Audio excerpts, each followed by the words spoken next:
Building relationships. A big part of your role as a worship leader involves building relationships. Relationships with the team, your lead pastor and other staff in the church, and with the congregation. Probably the most important place to start is the relationship with your lead pastor. At your church, you may call the teaching pastor something different, but for the sake of choosing a consistent term, I'll use the title lead pastor for this section.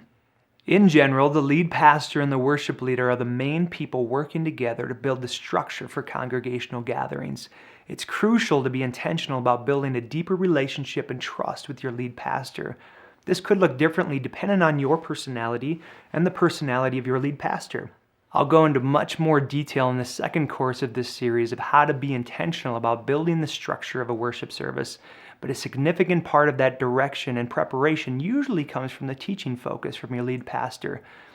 So, even if he isn't proactive to get together with you and pray and plan together on a regular basis, my encouragement to you is to initiate that meeting weekly if possible.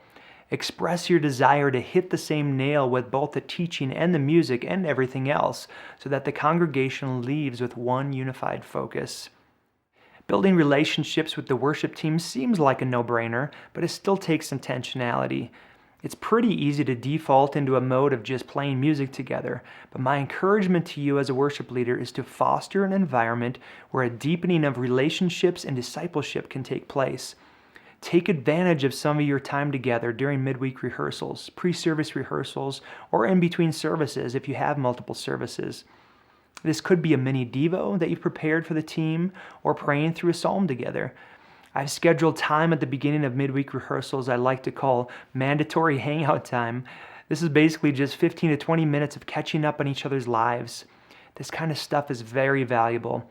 Sometimes someone would share a difficult struggle that they encountered in the past week, and we'll take a little extra time to pray for them and encourage them together.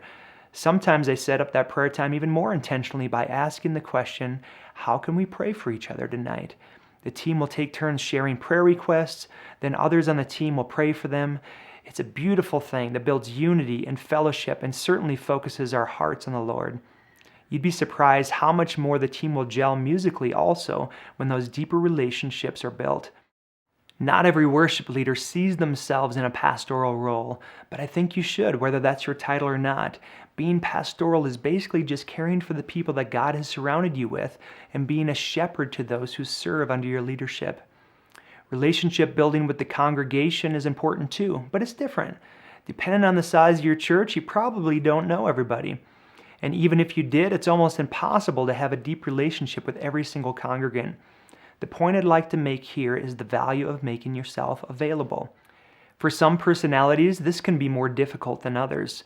The extroverted personality has no problem greeting people in the lobby, checking up on people in the worship center, and being playful with the kids before the service. Introverted personalities have to work a bit harder to break through their shell. I'm a naturally introverted person myself, and have had to work a little harder over the years to be intentional with relationships with the congregation on Sunday mornings. It's much more natural for me to just hang out with the worship team, check in on the tech team, and wait around in the shadows until the service starts. That said, I recognize the value of building relationships in the congregation, and I'm constantly asking God to help me break through my introvertedness so I can actively love on the people of the church before leading them in worship.